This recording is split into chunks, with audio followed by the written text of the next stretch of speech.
Hello बच्चों, welcome to your channel physics with king sensor. बच्चों शुरू करते हैं आज का टॉपिक। आज का टॉपिक हम लोग स्टडी करने जा रहे हैं या पढ़ने जा रहे हैं Faraday's experiment of electromagnetic induction. बच्चों उस टॉपिक से पहले हम मैग्नेटिक फील्ड की या मैग्नेटिक फ्लक्स के बारे में, जो इसके पहले वाला वीडियो हम लोग पढ़े थे, उसमें यूनिट और डायमेंशनल फार्मूला ये सारी चीज़ें कैलकुलेट नहीं कर पाए थे, तो पहले इसको कैलकुलेट कर लेते हैं फिर आगे चलते हैं। बच्चों चूँकि फ्लक्स हमने देखा था, मैग्नेटिक फ्लक्स होता है फाई बी बराबर बी डॉट ए, ये इसका फार्मूला था। अगर हम इसकी यूनिट निकालेंगे तो इसकी यूनिट मिलेगी फाई बी का मात्रक या यूनिट बराबर चुंबकीय क्षेत्र का मात्रक होता है न्यूटन प्रति एम्पियर मीटर, फिर गुणे एरिया का मीटर स्क्वायर। मीटर से ये स्क्वायर एक कैंसिल होगा तो न्यूटन मीटर पर एम्पियर, ये 5b का मात्रक हुआ। तो 5b की यूनिट क्या होती है? न्यूटन मीटर पर एम्पियर। बच्चों इसी न्यूटन मीटर पर एम्पियर को ही हम लोग वेबर भी बोलते हैं, तो इसी यूनिट को हम लोग वेबर भी कह सकते हैं।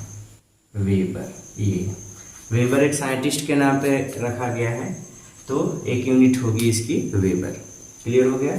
अगर हम इसकी डायमेंशन की बात करें तो dimensional formula of magnetic flux is equals Newton, इसका क्या होगा? mlt की पावर -2, इसका डायमेंशन mlt की पावर -2 इंटू मीटर का l, लंबाई का l, divide by area, ampere, Newton metre प्रति एम्पियर, एम्पियर को ए से ही दिखाते हैं। तो सरल कर लेंगे तो m l स्क्वायर t की पावर -2 a की पावर -1, ये फिर से सुनिए। अगर इसका डायमेंशनल फार्मूला निकालेंगे तो डायमेंशनल फार्मूला फोर्स का ml की पावर -2, मीटर लंबाई का l, एम्पियर का e, तो एल का एल में मल्टीप्लाई हुआ एल स्क्वायर, ए ऊपर चला गया ए की पावर -1। तो इस तरीके से इसका डायमेंशनल फार्मूला हम लोग कैलकुलेट कर लेंगे। ओके, नोट करिए। ओके, आ जाओ बच्चों, अब लेते हैं जो आज की हम लोगों की टॉपिक थी उसके बारे में।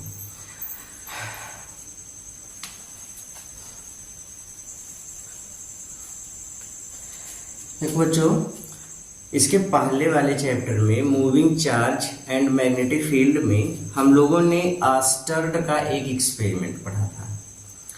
आस्टर्ड का एक्सपेरिमेंट ये था कि अगर कहीं पर कोई वायर रखा गया है और उसमें करंट फ्लो हो रही है तो एक करंट कैरिंग कंडक्टर या वायर अपने चारों ओर एक मैग्नेटिक फील्ड क्रिएट करता है।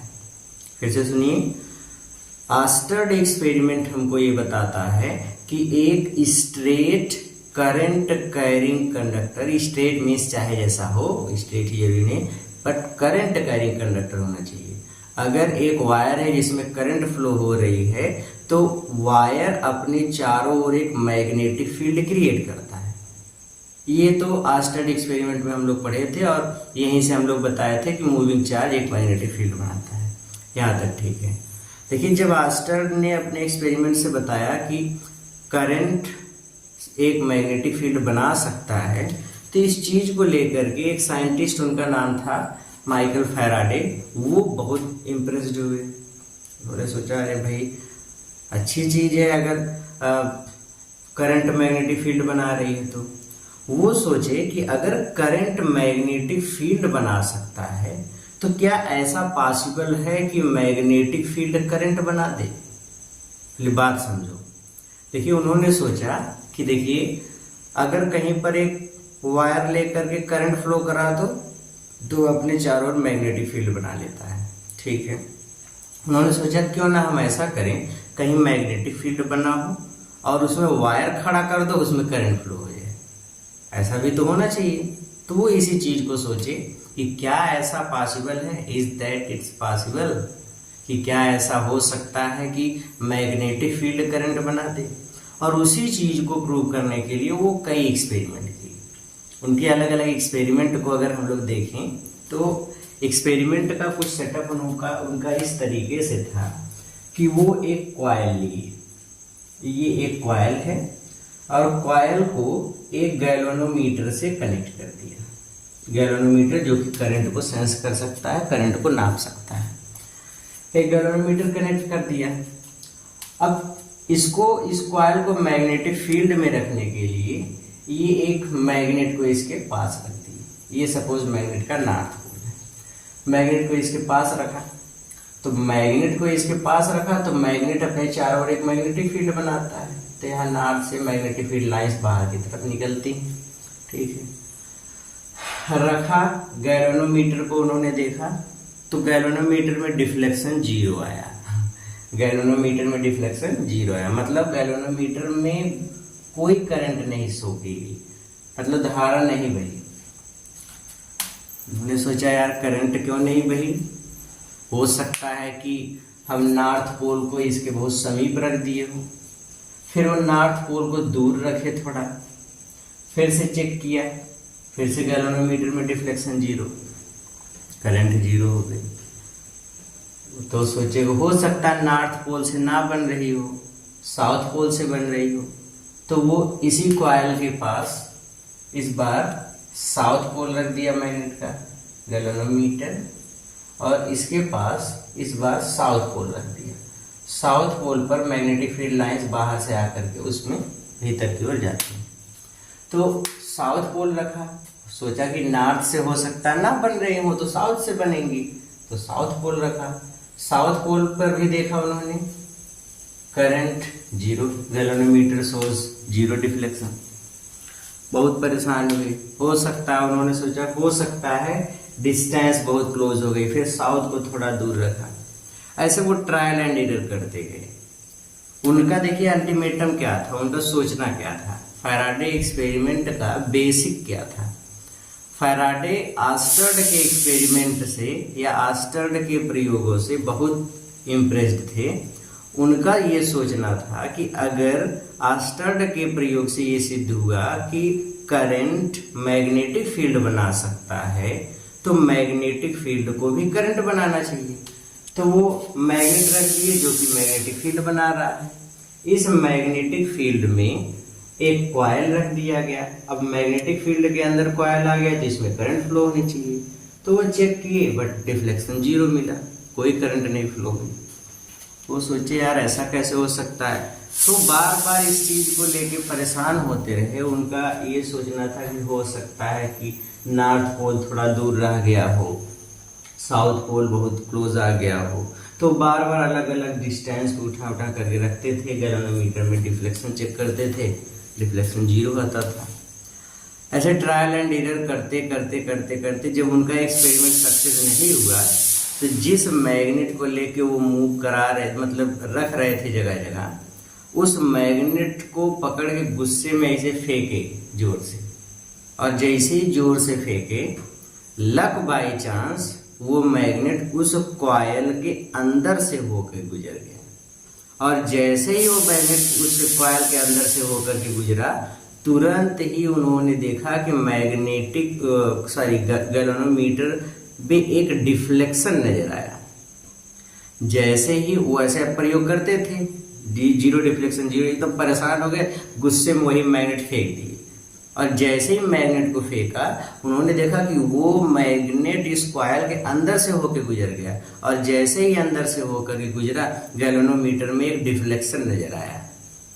व्हाट इट शोज, डिफ्लेक्शन ये दिखाता है कि कॉइल में कोई ना कोई करंट फ्लो हुई, ये तो दिखाता है। तो गैल्वेनोमीटर में जैसे ही डिफ्लेक्शन आया वो तो बड़े सरप्राइज हुए, अरे ये तो करंट बन गई। डिफ्लेक्शन करंट शो करता है, तो सोचे अरे करंट तो बन गई। अच्छा, करंट बन गई तो फिर करंट क्यों बनी, वो ये चीज को सोचने, अरे यार करंट क्यों बनी, हम मैग्नेटिक फील्ड में रख तो रहे थे, करंट बननी चाहिए थी, फेंकने से ऐसा क्या हो गया करंट बनी। तो ऐसे ट्रायल एंड एरर एक्सपेरिमेंट करते करते उन्होंने अपने एक्सपेरिमेंट में एक चीज बार बार ऑब्जर्व की, बार बार ऑब्जर्व की कि अगर हम फेंक रहे हैं किसी भी मैग्नेट को, अगर मोशन करा रहे हैं, तो मोशन की स्थिति में ही, मोशन की कंडीशन में ही करंट बन रही है। तो सोच रहे थे कि मोशन में ऐसा क्या हो रहा है कि करंट बन जा रही है, और जब मैग्नेट स्थिर है तो करंट नहीं बन रही है। वो इस चीज को सोचते थे। फिर वो सोचे कि क्या मैग्नेट के ही मोशन से करंट बन सकता है। फिर वो क्या किए, मैग्नेट को ऐसे स्थिर रखे, जो कॉइल था उसको आगे पीछे किया, तो देखे जब कॉइल को भी आगे पीछे कर रहे हैं तब भी करंट बन रही है। तो सोचे यार कि ऐसा मतलब क्या हो रहा है कि मैग्नेट को मूव करा रहे हैं कॉइल को स्थिर रख के, या मैग्नेट को स्थिर रख के कॉइल को मूव करा रहे हैं, तभी इलेक्ट्रिक करंट बन रही है, तभी इलेक्ट्रिक करंट बन रही है। ऐसा क्या हो रहा है। तो ऐसे एक्सपेरिमेंट करते करते उन्होंने लास्ट में ये देखा, या उन्होंने अपना ये निष्कर्ष निकाला कि देखिए क्या बताया, करंट का जो रीजन उनको समझ में आया। उन्होंने कहा देखिए कि जब मैग्नेट स्थिर है, जब मैग्नेट स्थिर है तो उस समय ये मैग्नेट स्थिर है, तो अगर ये दोनों मैग्नेट हिले, मैग्नेट और ये कॉइल दोनों स्थिर हैं, तो ऐसी स्थिति में इस मैग्नेट से निकलने वाली जो चुंबकीय बल रेखाएं हैं इस कॉइल से होकर के पास आउट करती, इससे लिंक होती है। मान लीजिए कि इस मैग्नेट से निकलने वाली 50 मैग्नेटिक फील्ड लाइंस इससे होकर के गुजरी, तो टाइम बदलने के साथ साथ इसके फ्लक्स में कोई चेंजिंग नहीं हुई। फ्लक्स क्या होता है भाई, इसके पहले वाले वीडियो में हम लोग पढ़े कि सरफेस से होकर गुजरने वाली कुल मैग्नेटिक फील्ड लाइंस की संख्या, उसी को फ्लक्स बोलते हैं। तो यहाँ पे जब मैग्नेट को स्थिर रखते थे तो देखते थे अगर एक बार में सपोज 1 2 3 4 मैग्नेटिक फील्ड लाइंस गुजरी है, तो हमेशा 4 ही गुजर रही हैं, तो फ्लक्स इसका कांस्टेंट बना होगा। लेकिन जब ये मोशन कराते थे मैग्नेट को जब मोशन कराते थे, जब मैग्नेट यहाँ पे है तो 4 गुजर गया, और पास लेकर के चले आए मैग्नेट को, अब मोशन करा रहे हैं कॉइल के, और पास लेकर के चले आए, और पास लेकर के चले आए, तो उसके बाद वो देखे कि अब और ज्यादा संख्या में मैग्नेटिक फील्ड लाइंस गुजर रही हैं पहले से और ज्यादा। जब मैग्नेट को, भाई मैग्नेट के पोल के समीप मैग्नेटिक फील्ड स्ट्रांग होता है, मतलब मैग्नेटिक फील्ड लाइंस बहुत पास होती हैं। तो जब मैग्नेट को, कॉइल को स्थिर रख के मैग्नेट को उसके पास लेके आते थे, तो मैग्नेटिक फील्ड अधिक गुजरता था, मैग्नेटिक फील्ड लाइंस ज्यादा गुजरती थी, मतलब फ्लक्स ज्यादा हो जाता था। और जब मैग्नेट को दूर लेकर के जाते थे तो कम चुंबकीय बल रेखाएं गुजरती थी, मींस मैग्नेटिक फ्लक्स कम हो जाता था। तो बार बार जब मोशन कराते थे, तो बार बार मोशन कराने में उन्होंने ये ऑब्जर्व किया कि जब मैग्नेट को हम मोशन करा रहे हैं, बार बार कॉइल को स्थिर रख करके मैग्नेट को मोशन करा रहे हैं, या फिर मैग्नेट को स्थिर रख करके कॉइल को मूव करा रहे हैं, दोनों ही सिचुएशन में इस कॉइल से लिंक्ड मैग्नेटिक फ्लक्स लगातार चेंज हो रहा है। जब इसके पास ले आए मैग्नेट तो ज्यादा मैग्नेटिक फील्ड लाइंस गुजरी, ज्यादा फ्लक्स गुजर गया। जब दूर ले गए तो कम मैग्नेटिक फील्ड लाइंस गुजरी, कम फ्लक्स गुजर गया। तो जब मैग्नेट को बार बार ऐसे आगे पीछे मूव करा रहे थे, तो वो देख रहे थे कि इस कॉइल से लिंक मैग्नेटिक फ्लक्स में लगातार चेंजिंग हो रही है। क्या हो रहा है, मैग्नेटिक फ्लक्स में लगातार चेंज। अब और कोई दूसरा रीजन नहीं था। उन्होंने देखा कि करंट तब बन रही है जब कॉइल मोशन करे, मैग्नेट स्थिर हो, या फिर मैग्नेट मूव करे और कॉइल रेस्ट पे हो, तब जाकर के ही इलेक्ट्रिक करंट बन रही है। तो उन्होंने अपने पूरे इस एक्सपेरिमेंट में ये निष्कर्ष निकाला कि जब भी कॉइल से लिंक मैग्नेटिक फ्लक्स में चेंजिंग होगी, जब भी कॉइल से लिंक मैग्नेटिक फ्लक्स में चेंजिंग होगी, तब इलेक्ट्रिक करंट बन रही है। और जब हम मैग्नेट को स्थिर रखे थे कॉइल भी स्थिर था, उस समय हमने देखा कि कोई करंट नहीं बन रही है, there is no change in magnetic flux. जब मैग्नेटिक फ्लक्स में कोई चेंजिंग नहीं है तो उस समय करंट नहीं बन रही। ओवरऑल अपने एक्सपेरिमेंट से उन्होंने क्या निष्कर्ष निकाला, अब इस चीज को हम लोग स्टेटमेंट में समझते हैं। देखिए फैराडे ने अपने एक्सपेरिमेंट से ये निष्कर्ष निकाला कि देखिए जब किसी कुंडली से बद्ध या जब किसी कुंडली अथवा चुंबक के बीच, कुंडली और चुंबक के बीच सापेक्ष गति कराई जाती है। अब जरूरी नहीं कि मैग्नेट से ही हम क्रिएट करें मैग्नेटिक फील्ड, एक वायर ले लेंगे उसके बगल में कॉइल रख दिया तो भी मैग्नेटिक फ्लक्स चेंज होगा। जैसे मान लीजिए ये जरूरी नहीं है कि हम मैग्नेट और कॉइल के बीच रिलेटिव मोशन कराएं, दैट मीन्स कॉइल स्थिर हो तो मैग्नेट मूव करे, मैग्नेट स्थिर हो तो कॉइल मूव करे। ऐसा ही दोनों मैग्नेट और कॉइल ही जरूरी नहीं है। हम ऐसे भी कर सकते हैं कि यहाँ पे करंट फ्लो करा रहे हैं, यहाँ पे कोई कॉइल हमने ले लिया और जो करंट है ये नेचर में वेरिएबल है, वेरिएबल इन नेचर। तो इस कॉइल से होकर गुजरने वाला जो फ्लक्स होगा ये भी लगातार चेंज होता रहता है, और जब जब फ्लक्स चेंज होता रहता तब तब गैल्वेनोमीटर में एक डिफ्लेक्शन नजर आता है, दैट मीन्स करंट फ्लो होती है। तो उन्होंने देखा कि फ्लक्स चेंज होना चाहिए। अब चाहे जैसे फ्लक्स चेंज हो, चाहे हम कोई वायर रख करके करंट वेरी कराएं या इसी में वेरिएबल करंट ही फ्लो करा दें, या फिर मैग्नेट को रख के उसके पीछे मूव कराएं, या इसको यहीं पे रख करके कॉइल को मूव कराएं, चाहे जैसे, बट फ्लक्स चेंज होना चाहिए। तो उन्होंने अपने पूरे एक्सपेरिमेंट से एक चीज का ये निष्कर्ष निकाला कि जब भी किसी कुंडली से बद्ध चुंबकीय फ्लक्स में परिवर्तन होता है तो उस कुंडली या कॉइल के अंदर एक करंट डेवलप हो जाती है। अब करंट डेवलप तभी हो सकती है जब वायर में कहीं पर दो पॉइंट्स के बीच पोटेंशियल डिफरेंस हो। भाई ओम्स लॉ यही कहता है कि अगर एक वायर के सिरों के एक क्रॉस पोटेंशियल डिफरेंस विभवांतर है तभी उसमें चार्ज का फ्लो होगा, तभी उसमें करंट फ्लो होगी। तो अगर इस कॉइल में कहीं ना कहीं करंट फ्लो हो रही तो दैट मीन्स इसके अंदर कहीं ना कहीं पोटेंशियल डिफरेंस है, और वो पोटेंशियल डिफरेंस इस पूरे सर्किट में अप्लाई है, किसी दो बिंदु किसी पर्टिकुलर पॉइंट पर नहीं है, ये पूरे सर्किट में अप्लाई है, पूरे कॉइल में। और जब पूरे परिपथ में पोटेंशियल डिफरेंस जनरेट होता है तो उसको हम ईएमएफ बोलते हैं। अब चूंकि ये इंड्यूस्ड है, इंडक्शन का मतलब विदाउट टचिंग, इसमें हम ना तो कोई सोर्स या बैटरी कुछ नहीं जोड़े हैं, इस वायर से इसका कोई टच भी नहीं है, तो इसके अंदर जो वोल्टेज डेवलप होगा उसको हम बोलेंगे ईएमएफ। तो इंड्यूस्ड ईएमएफ उसको बोला जाएगा। तो फैराडे ने अपने एक्सपेरिमेंट से ये निष्कर्ष निकाला कि जब भी किसी भी कुंडली से बद्ध चुंबकीय फ्लक्स में परिवर्तन होता है तो कुंडली में एक प्रेरित विद्युत वाहक बल उत्पन्न हो जाता है। क्या क्रिएट होता है? एक इंड्यूस्ड ईएमएफ, एक प्रेरित विद्युत वाहक बल उत्पन्न हो जाता है। अब अगर इस कुंडली का सर्किट क्लोज्ड होगा, अगर ये कुंडली का परिपथ बंद है तो इसमें एक करंट का फ्लो भी होता है, इसमें एक धारा भी बहती है जिसको हम लोग इंड्यूस्ड करंट कहते हैं। क्या बोलते हैं? इंड्यूस्ड करंट या प्रेरित धारा कहते हैं। तो ये फैराडे का एक्सपेरिमेंट था बच्चों, और फैराडे ने अपने एक्सपेरिमेंट से ये निष्कर्ष निकाला था। क्लियर हो गया? ओके।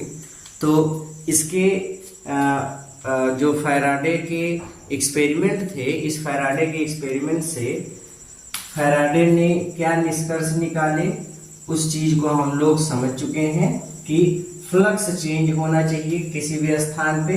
अगर किसी कॉइल से लिंक फ्लक्स चेंज होगा तो कॉइल में एक ईएमएफ इंड्यूस्ड होगा, एक प्रेरित विद्युत वाहक बल उत्पन्न होगा, और सर्किट क्लोज्ड है तो उसमें एक करंट का फ्लो होगा। ओके, अब देखिए इस चीज को, तो जो इसी पर एक्सपेरिमेंट के बाद उन्होंने जिस घटना के बारे में, या ये जो पूरी घटना है, अब ध्यान से समझिए, देखिए आस्टर्ड के एक्सपेरिमेंट से इंप्रेस हुए। आस्टर्ड ने बताया कि इलेक्ट्रिक करंट मैग्नेटिक फील्ड बनाता है। इंप्रेस होकर के एक्सपेरिमेंट किया कि मैग्नेटिक फील्ड को इलेक्ट्रिक करंट बनाना चाहिए। कि पता चला कि चेंज या wiring magnetic flux electric current बना सकता है। एक परिवर्तनशील चुंबकीय फ्लक्स अगर कहीं पर है, किसी कॉइल से लिंक है, तो वो मैग्नेटिक फ्लक्स बना सकता है। ठीक है, यहाँ तक सारी चीजें हो गई।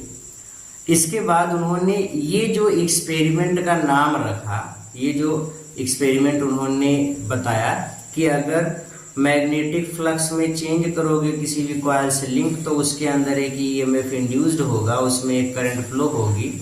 इस पूरी घटना को, इस पूरे फिनोमिना को उन्होंने बताया कि ये पूरी फिनोमिना इलेक्ट्रोमैग्नेटिक इंडक्शन कहलाती है। क्या कहलाती है? Electromagnetic induction.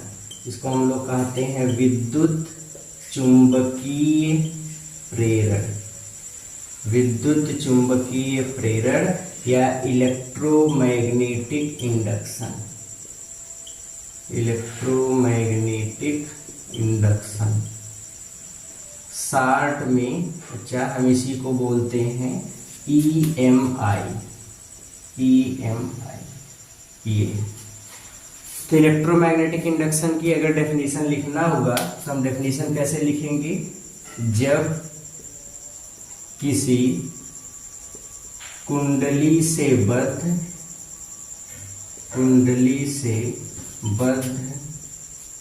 चुंबकीय फ्लक्स में परिवर्तन होता है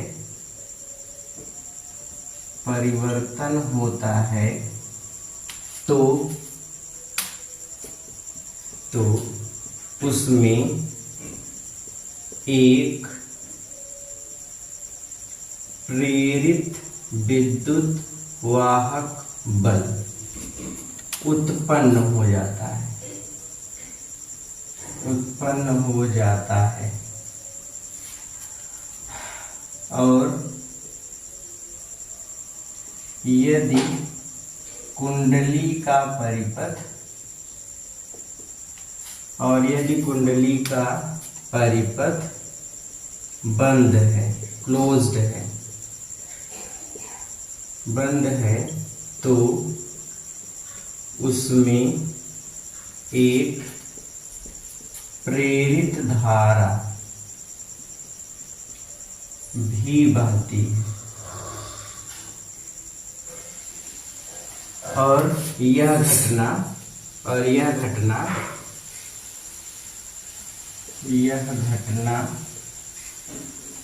विद्युत चुंबकीय प्रेरण कहलाती है। यह घटना विद्युत चुंबकीय प्रेरण कहलाती है। तो व्हाट इज इलेक्ट्रोमैग्नेटिक इंडक्शन? विद्युत चुंबकीय प्रेरण किसे कहते हैं? तो जब किसी कुंडली से बद्ध चुंबकीय फ्लक्स में परिवर्तन होता है तो उसमें एक प्रेरित विद्युत वाहक बल उत्पन्न हो जाता है और यदि कुंडली का परिपथ बंद है तो उसमें एक प्रेरित धारा भी बहती है। यह घटना ही विद्युत चुंबकीय प्रेरण कहलाती है। तो ये घटना क्या कहलाती है? EMI, इलेक्ट्रोमैग्नेटिक इंडक्शन या विद्युत चुंबकीय प्रेरण। ओके, इस एक्सपेरिमेंट के बाद या इस निष्कर्ष के बाद फैराडे ने अपने एक्सपेरिमेंट के बाद 2 नियम बताए।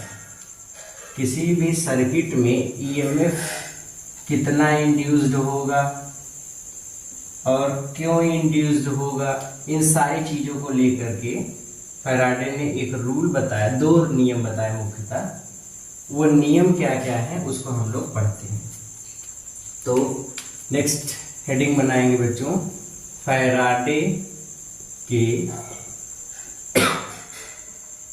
विद्युत चुंबकीय प्रेरण संबंधी नियम। फैराडे के विद्युत चुंबकीय प्रेरण संबंधी नियम, Faraday's laws of EMI, electromagnetic induction. तो बच्चों जानते रहिए फैराडे के विद्युत चुंबकीय प्रेरण संबंधी मुख्यतः दो नियम हैं। पहला जो फर्स्ट लॉ है इसी को हम लोग बोलते हैं न्यूमैन्स लॉ। तो ये इनका पहला नियम है, प्रथम नियम, या हम इसी को न्यूमैन का नियम भी कहते हैं, न्यूमैन का नियम। तो फैराडेज फर्स्ट लॉ न्यूमैन का नियम कहलाता है। अच्छा, अब फर्स्ट लॉ में इन्होंने क्या बताया है इस चीज को हम लोग समझते हैं। तो जो फर्स्ट लॉ ये है फैराडे का कि किसी भी कुंडली में, देखिए एक्सपेरिमेंट से पता चला कि अगर कॉइल से लिंक मैग्नेटिक फ्लक्स चेंज होगा तो उसमें ईएमएफ जनरेट होगा। तो किसी भी कुंडली में कितना ईएमएफ जनरेट होता है, तो किसी कुंडली में उत्पन्न प्रेरित विद्युत वाहक बल, जिसको ई से दिखाते हैं, ये फ्लक्स परिवर्तन की delta phi B is magnetic flux, delta लग गया तो change in magnetic flux, flux परिवर्तन के ऋणात्मक दर की, negative rate of change of magnetic flux, तो फ्लक्स परिवर्तन के ऋणात्मक दर के बराबर होता है।